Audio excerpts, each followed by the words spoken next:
Hello மக்களே, நான் மணிகண்டன். ஆக்சுவலாக என்ன வீடியோன்னு பார்த்தீங்க அப்படின்னா, நம்ம மாட்டுக்கு பார்த்தீங்க அப்படின்னா ஒரு 1 வீக் பிஃபோர் வந்து ஏஐ பண்ணோம். ஸோ அந்த இன்ஃபர்மேஷன் உங்கள்கிட்ட ஷேர் பண்ணலாமே அப்படின்னா இந்த வீடியோ.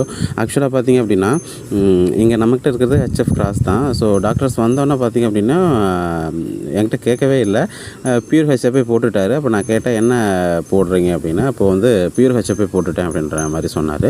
சரி, ஓகே, நானும் அதான் சொல்லலாம்னு நினச்சிக்கிட்டு இருந்தேன் அப்படின்னு சொல்லிட்டு போட்டுட்டார். அதுக்கப்புறம் வந்து இங்கே வந்து பார்த்திங்க அப்படின்னா எங்கள் ஏரியாவில் யாருமே வந்து கேட்குறதில்ல. டாக்டர்ஸ் வருவாங்க, அது என்ன ப்ரீடோ அதுக்கேற்ற மாதிரி இன்ஜெக்ஷன் பண்ணிட்டு போயிடுவாங்க. பெரிய பெரிய ஹைடெக் ஃபார்மில் செலக்ட் பண்ணி எனக்கு இந்த ப்ரீட் தான் வேணும் அப்படின்னு பண்ணுவாங்கன்னு நான் நினைக்கிறேன்.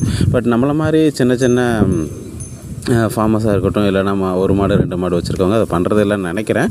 ஸோ நமக்கு தேவையான ப்ரீடை, நல்ல பால் தரக்கூடிய, நல்ல மில்க் ஈல்டு தரக்கூடிய மாடுகளை நம்மக்கிட்ட நல்ல தரமான மாடு இருந்துச்சுன்னா அது மூலமாகவே நம்ம வந்து உற்பத்தி பண்ணிக்க முடியும். அதுக்காக தான் இந்த வீடியோ.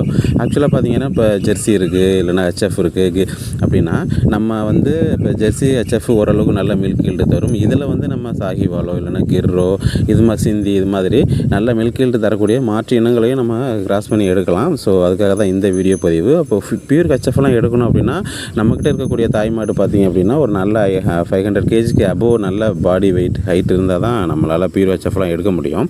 ஸோ அதுக்கேற்ற மாதிரி நீங்கள் சொன்னீங்க அப்படின்னா டாக்டர்ஸ்கிட்ட அவங்களும் சஜஷன் சொல்லுவாங்க. ஸோ இந்த மாட்டில் இந்த ப்ரீட் எடுக்கலாம் அப்படின்னு சொல்லிட்டு. ஏன்னா பியூர் ஹெச்எஃப்லாம் எடுக்கணும் அப்படின்னா கண்டிப்பாக கண்ணுக்குட்டியே வயிற்றில் வளரும் போதே பார்த்திங்க அப்படின்னா டெலிவரி டைமில் ஒரு 25 to 30-35 கிலோ அந்த ரேஞ்சில் வளர்ந்துடும் கண்ணுக்குட்டி.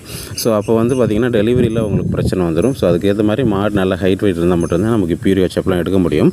ஸோ இது ஒரு கூடுதல் தகவலாக இருக்கட்டும் அப்படின்னு தான் நான் ஷேர் பண்ணுறேன். அடுத்து பார்த்திங்க அப்படின்னா, இந்த ஏஐ பண்ணும்போது அந்த ஸ்டா பார்த்திங்க அப்படின்னா டிஃப்ரெண்ட் டைப்ஸாக இருக்கும். உங்களுக்கு ஆரஞ்சு கலரு, க்ரீன் கலர் அது மாதிரி. ஸோ அதில் பார்த்திங்கன்னா ஒரு சில ஐடி நம்பர்ஸ்லாம் இருக்குது. ஸோ அதில் ப்ரைஸும் டேக் பண்ணியிருக்காங்க. ஸோ அப்போ நான் வந்து எடுத்ததை சரி கூகுள் பண்ணி பார்க்கலாம் அது என்ன நம்பர் அப்படின்னு சொல்லிட்டு பார்த்தேன். அப்போ வந்து அது பார்த்திங்கன்னா அது அந்த காளையோட ஐடி நம்பர் தான் மக்களே.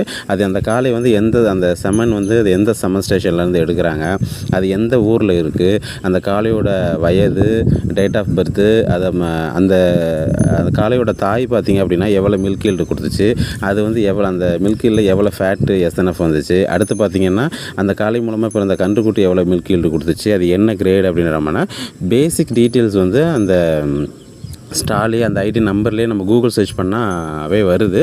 ஸோ இது தெரியாதவங்களுக்கு ஒரு இன்ஃபர்மேஷனாக இருக்கும் அப்படின்னு தான் இந்த வீடியோ ஷேர் பண்ணுறேன். ஸோ நல்ல இன்ஃபர்மேஷன்